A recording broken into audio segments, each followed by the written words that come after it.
Hello everyone, hope you're well. I've been laid up in bed for the last 3 days, really unwell. Infection, flu,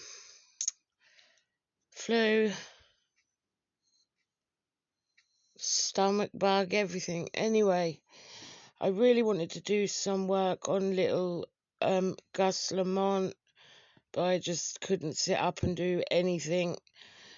But I was looking back over some cards I did, because if you saw the video the other day, a few pointed to his case. Now, this often happens. I'll be doing a case and cards will appear that seem to be pointing at another case around the same time. I don't know why. It's like it's pre-warning me or something. I don't know how it works.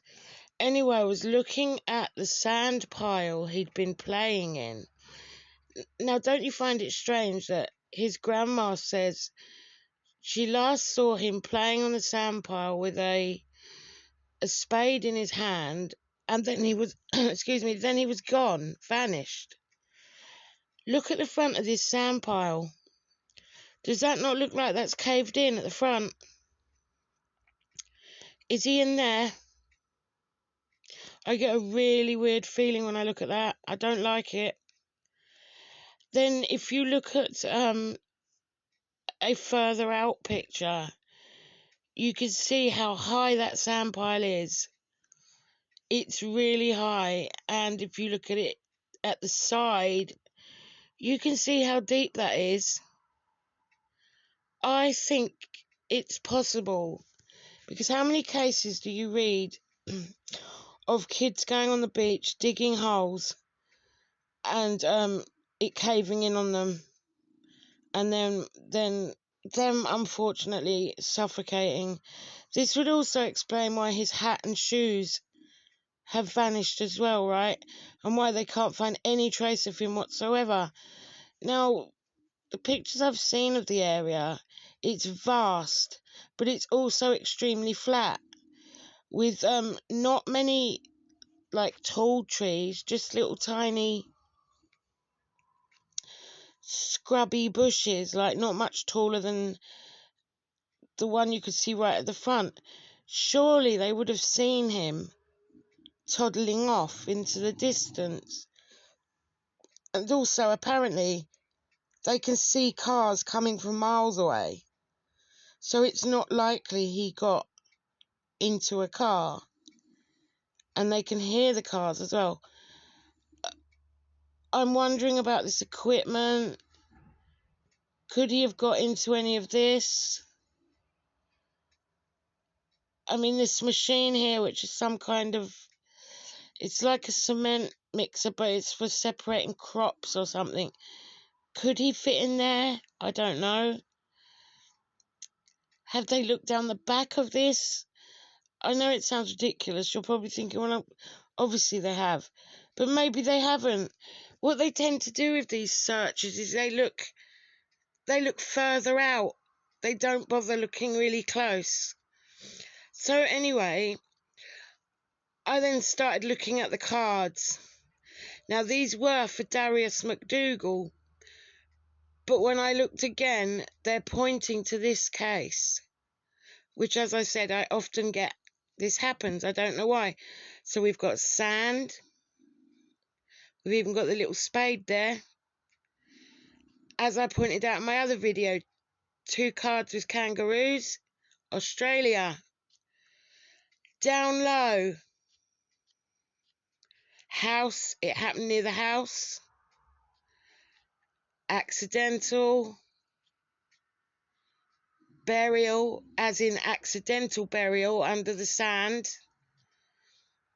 Accident again. Trapped. Hidden. He's hidden. Shallow grave, as in, again, not someone put him in one, but it is literally a shallow grave if someone falls into a sand hole. Farm. They live on a sheep farm. Ram. Sheep. survival. They've had to call out a survival expert. So, these cards clearly weren't for Darius, but they now appear to be for Gus. And I was reading about this Aboriginal tracker that was called out, and he's absolutely furious because it's way too late, and I don't blame him. But I read these comments on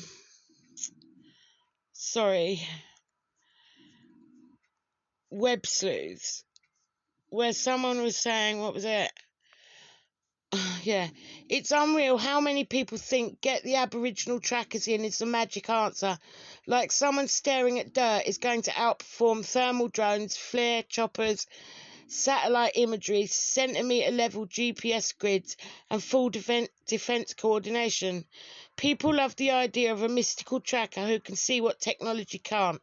But that's not reality. Modern search teams are using tools that detect heat, ground disturbance, and pattern changes that no human could ever pick up.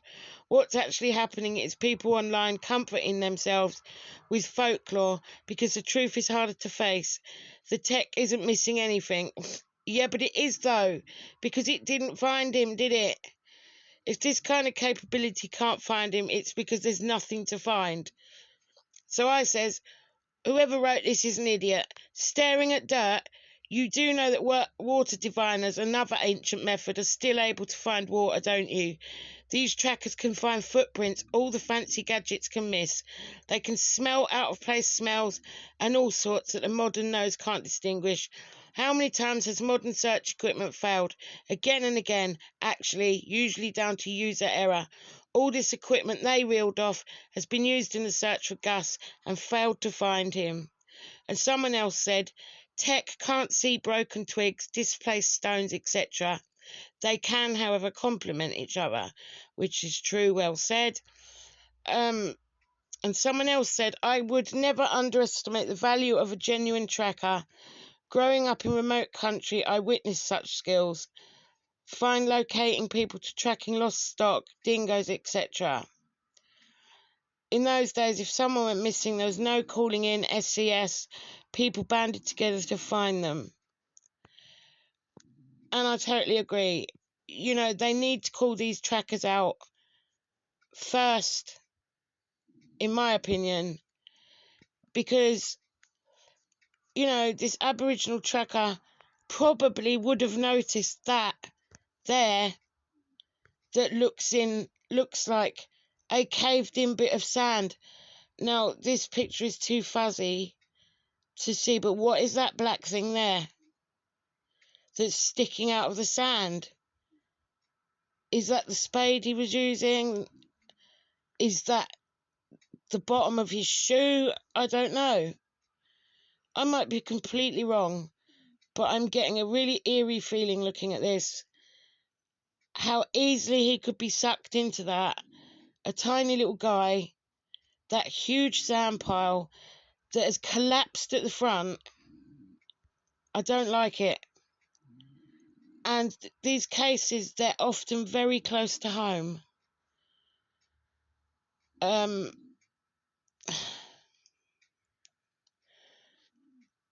Well, I've just said it, the same thing here, what I've just said. I said, have the police even bothered to look there, or did they immediately search further away? And I explained how these cards were actually for the Darius reading, but as the cases are so close together, they could in fact be for August, because a lot of them fit his case more. I don't know why it happens, but I get this a lot with cases crossing over.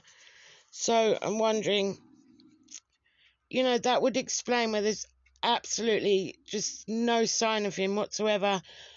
No tracks, no footprints, apart from one footprint, which, rule that out, because that could have been from weeks ago. They even said that.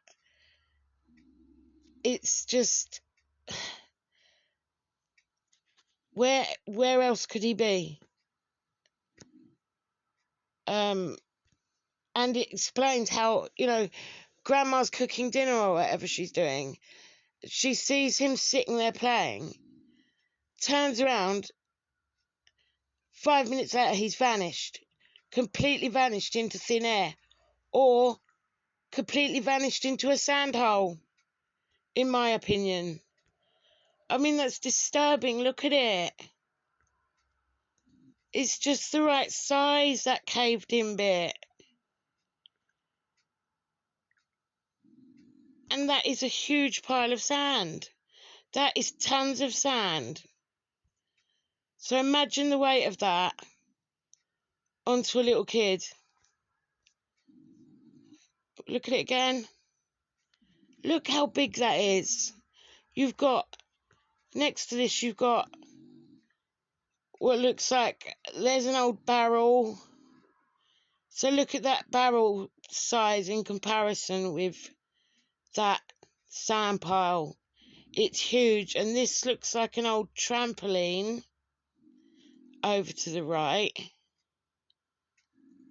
Yeah. It's just, it's just my personal feeling looking at the photos, and I get really creeped out. And I just don't think they've looked there, have they? We won't know unless they say. And can sniffer dogs sniff through sand? I don't know. That's something I need to look into. But can they sniff through sand? I wouldn't have thought so. So anyway, yeah, that's why I haven't done any work for a while. I've just been so ill. I couldn't even sit up. I mean, excuse my speech. I'm ill all of the time. I've got chronic illnesses, but this was something else. So I hope to be well enough to do some work in a couple of days. Yeah, that's about it. I just wanted to note that. And the whole thing's a complete mystery. Poor little guy. So I hope you're all having a good week.